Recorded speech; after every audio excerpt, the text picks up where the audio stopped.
माँ को ये चिंता थी कि कहीं उसकी बेटी को कोई बदमाश परेशान न करे, इसलिए उसने उसके लिए एक जादुई बेल्ट बनाई थी। जब तक लड़की खुद ना चाहे कोई और उस बेल्ट को खोल ही नहीं सकता था। कुछ दिन बाद लड़की स्कूल में एडमिशन लेने गई। माँ की चिंता सच निकली। जैसे ही वो स्कूल पहुंची, उस पर स्टूडेंट काउंसिल प्रेसिडेंट की नजर पड़ गई। जब लड़की फॉर्म भर रही थी, प्रेसिडेंट ने चुपचाप किसी को कॉल कर दिया। फिर लड़की हॉस्टल चेक इन के लिए निकल गई। रास्ते में अचानक दो गुंडे उसे रोक लेते हैं। वो उसे तंग करने लगते हैं और प्लान करते हैं कि उसे पास के एक झाड़ी वाले एरिया में ले जाएं, जहां कोई न हो। तभी अचानक प्रेसिडेंट वहां आकर हीरो बन के लड़की को बचाता है। उसके खतरनाक लुक्स देखकर वो दोनों गुंडे भाग जाते हैं। इस घटना के बाद जो लड़की अब तक कुछ भी नहीं समझती थी, उसे उसी वक्त प्रेसिडेंट से प्यार हो जाता है। इसके बाद प्रेसिडेंट ने लड़की को प्रॉपर अटेंशन देना शुरू किया। वो बहुत स्वीट, केयरिंग, रोमांटिक था, जिससे लड़की को एक ऐसा प्यार मिला जो उसने पहले कभी महसूस नहीं किया था। कुछ ही दिनों में दोनों ने रिलेशनशिप कंफर्म कर लिया। जब प्रेसिडेंट को लगा टाइम सही है, तो उसने लड़की को अपने घर ले जाने का प्लान बनाया ताकि वो अपने पेरेंट्स से मिलवा सके। लड़की के वेलकम के लिए उसके मम्मी पापा खुद जंगल में शिकार पर गए। अगली सुबह बॉयफ्रेंड के साथ लड़की एक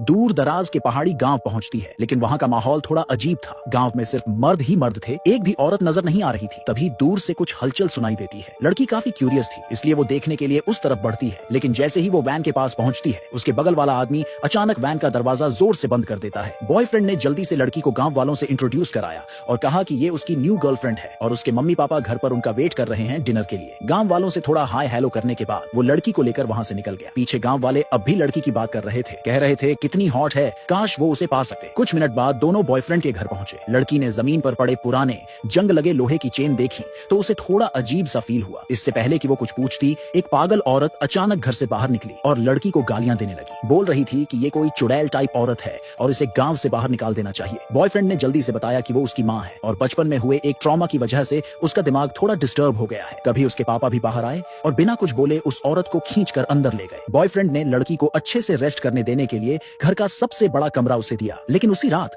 जब लड़की सोने ही वाली थी, तो बॉयफ्रेंड अपने पापा को लेकर उसके कमरे के बाहर आ गया और कहा कि गांव की एक रस्म है जहां नई बहू को किसी बड़े बुजुर्ग से नहलवाया जाता है। अब क्योंकि उसकी माँ ठीक नहीं है, तो ये काम उसके पापा करेंगे। लड़की ये सुनकर हैरान रह गई कि उसका ससुर उसे नहलाएगा। लेकिन तभी उसे वो छोटा सा पेपर याद आया जो उस पागल औरत ने उसे चुपके से पकड़ा दिया था, जिसमें लिखा था कि ये सब लोग ह्यूमन ट्रैफिकर हैं। ये जानकर लड़की के अंदर कुछ और ही चाल चलने की एक्साइटमेंट आ गई, तो उसने एक्टिंग की जैसे वो मान गई हो। जैसे ही बॉयफ्रेंड कमरे से गया, ससुर ने जल्दी से कहा, चलो अब कपड़े उतारो। लड़की को अपनी मम्मी की दी हुई जादुई बेल्ट याद आई, जो कोई और खोल ही नहीं सकता था। जब तक लड़की खुद न चाहे, तो उसने बड़ी मासूमियत से कहा, आप ही खोल दो ये बेल्ट। पर उसे क्या पता था कि अगले ही सेकंड वो खुद लड़की का शिकार बनने वाला है।